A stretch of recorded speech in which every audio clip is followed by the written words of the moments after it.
Realize it's been a while since I've made one of these, like months, so I thought I should do a little update. And I'm feeling a bit like a fallen redwood this morning, and here's the culprit. Carl brought this gin home last night. It's really, really good. But I'm such a freaking lightweight because I really only had one drink of my own and like 3 or 4 sips of Carl's, and I completely felt it this morning. Well, in other news, I have been reading a lot. I finally finished this book last night. Fascinating. You may remember that I asked for this, and I did get it for my birthday from my in-laws, so that was great. I love Oliver Sacks. This book has inspired me. I want to re-rent the movie Awakenings and possibly read that book, and also find his book, An Anthropologist on Mars, and read that one too. Highly, highly recommend. Someone that I work with just brought this book in today for me to read, The Nanny Diaries, and it was sparked by a conversation that we had. Last Friday, the 2 Montessori preschool teachers and their assistants, me being one of them, we all went to a park. We drove to a park on Friday to meet up with the parents and children in our classes to have like a nice holiday picnic during a regular school day. And it was really nice. You know, it was a little park where there were rabbits in hutches, and they had guinea fowl and roosters and peacocks, which were very loud, and sheep and goats, and it was swings, you know, we brought food. It was a really nice time. Anyway, on the drive back to school, one of the teachers was talking about her experiences as a nanny, because she had been a nanny somewhere in that neighborhood. And so I said that I too had been, I wasn't called a nanny, I was called a summer girl. That was my official title. But I worked for this wealthy family when I was 19 for a summer, and I was basically their slave. Like, I lived there. I had Thursday evenings after 5 free, but I had to be back again early Friday morning, and I also could take off Sundays. But I had to be up by 7:30 to start the coffee, and my day often didn't end until after 10. I took care of their 3 children. One, I think they were 8, 9, and the one was on the cusp of 3, so I basically helped potty train him. They brought in a puppy, so I housebroke the puppy. Although I wasn't responsible for cooking dinner, I often made breakfast for the kids or lunch, and I was responsible for all the cleaning of this large house, all the laundry, and the ironing. And the ironing was especially, it was like a Cinderella chore, because I had to do the ironing in this little stuffy alcove room, this windowless room without an air conditioning vent. And I swear it felt like it got to be like 105, 110 degrees in there, and I'm slaving away with an iron. Anyway, I had some tales to tell. And so the other young assistant said, "Oh, you have to read The Nanny Diaries." And she brought it in for me. That was so sweet. So, on the 5-HTP front, I haven't even taken any for like the last 5 days. And I haven't noticed like a difference in like a wild mood change or anything.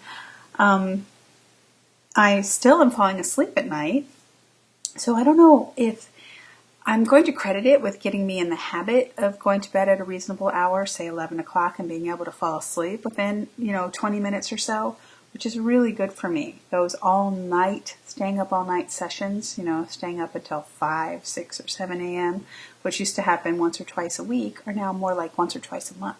So that's great. I still have I bought a second bottle, so I may take some more help just for the dream recall. Right. We will be going on vacation this summer, and we had at first intended to take her with us. But after that altercation she had with another dog this spring when we visited friends in Vermont, it's just not a good or practical or responsible idea, because where we are going, there will be dogs roaming free on the beach, and I don't want to not be able to take her outside. Plus other relatives that we're sharing the house with will be bringing dogs. And I do have a dog aggressive or dog fearful, dog intimidated pit bull mix. I didn't know that when I adopted her. I was told that she got along fine with the other 3 or 4 dogs in the apartment where she was being fostered. But there's definitely a problem there. She gets very worked up when she sees other dogs when we're walking. It's not extreme because she could probably pull me over if she tried hard enough. She's that powerful, and she doesn't. I am able to distract her, but she definitely gets very agitated.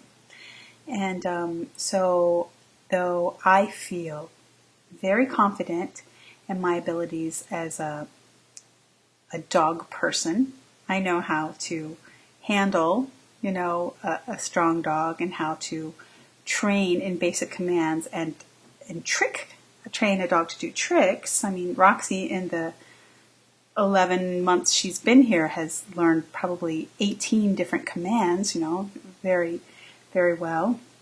I feel very confident in my abilities there, but I don't feel confident in my abilities to handle the dog aggression situation. When we walk, I make it a habit to just hold her with one arm very loosely and to myself not get tense when I see a dog and to act like, oh, come on. I don't scream or yell or yank.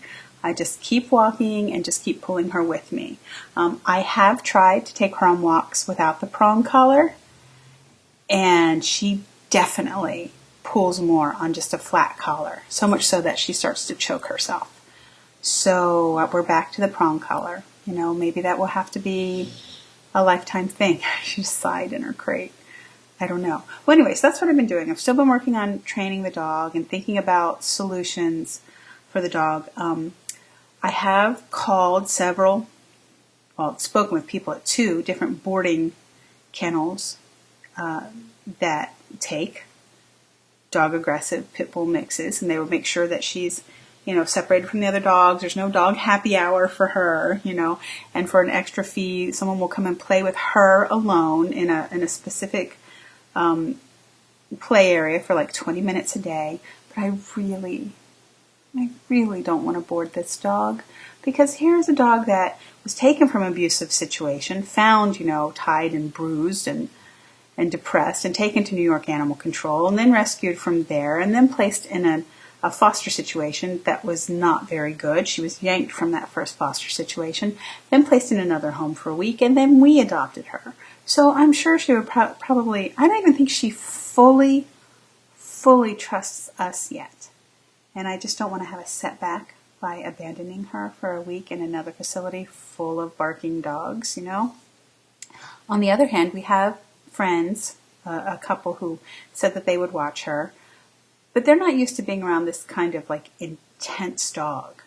I mean, she, for all the lovely little licking and everything that you see here on screen, when she plays, she growls. And when she plays hard and fierce. And she's an intimidating dog. Don't get me wrong. And they're going to maybe come down this weekend and maybe we can, we've taken her to their house. They've met her before, but I just want to do the best thing for my dog. And I'm still not sure what that is. So that's what I've been doing. I've been reading, I've been drinking. Not really drinking that much.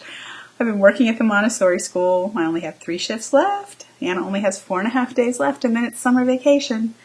Been gearing up for vacation, been playing with the Nintendo Wii, been reading, and playing a lot of Bookworm online.